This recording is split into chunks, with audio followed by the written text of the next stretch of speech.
Sa isang tahimik na nayon na dinaraanan ng isang maliit na ilog, lumipat ang pamilya ni Lasty sa isang bahay na napapaligiran ng mga puno at sariwang hangin.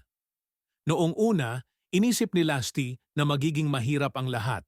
Ang bagong kapaligiran, bagong mga tao, at ang layo sa dati niyang paaralan. Ngunit unti-unti, natutunan niyang yakapin ang pagbabago. Tuwing umaga, gigising si Lasty sa halimuyak ng nilulutong suman at madja blanca ng kanyang ina. Ang kusina nila ay punong-puno ng masarap na amoy na tila yumayakap sa kanilang tahanan. Nakikita niya ang sipag ng kanyang ina habang maingat nitong binabalot ang suman at hinahalo ang malagkit na madja blanca sa malaking kawali. Sa tuwing sinasabi ng kanyang ina, "Lasty, anak, alalayan mo ako dito?" Napapangiti siya dahil alam niyang bahagi siya ng mahalagang gawain ng kanilang pamilya. Pagkatapos maghanda ng mga paninda, isinasalansan ni Lasty ang mga ito sa kanyang maliit na basket at maingat na tinatali ang takip. Masaya siyang naglalakad patungo sa karatig barangay. Dinig ang ingay ng mga ibon at lagaslas ng tubig sa ilog. Sa bawat bahay na kanyang nilalapitan, mainit siyang tinatanggap ng mga tao. "Nariyan na si Lasty. Kukuha ako ng 3 madja blanca," sabi ng isa sa mga suki. Nauubos agad ang mga paninda niya, lalo na ang madja blanca, at tuwing umuuwi siya sa hapon, bit-bit ang walang laman na basket, nararamdaman niyang sulit ang kanyang pagod. Pagdating sa bahay, palaging nandyan ang ina niya na may mainit na ngiti.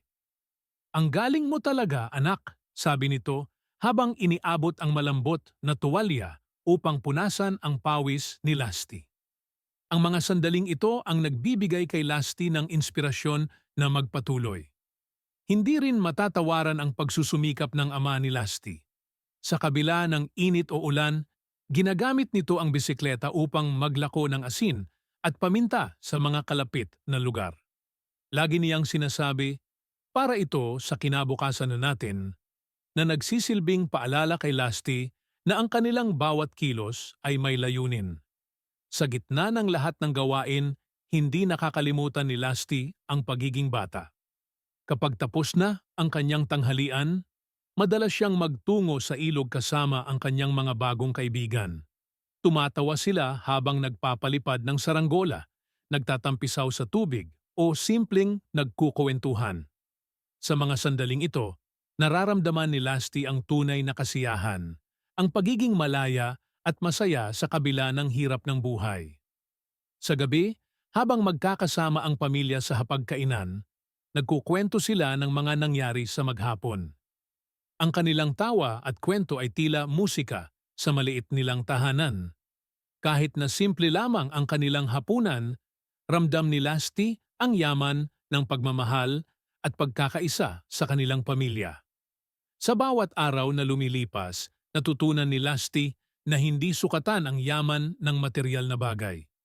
Ang tunay na yaman ay ang pagkakaroon ng pamilyang nagmamahalan, nagtutulungan, at nananatiling positibo kahit sa gitna ng hamon ng buhay.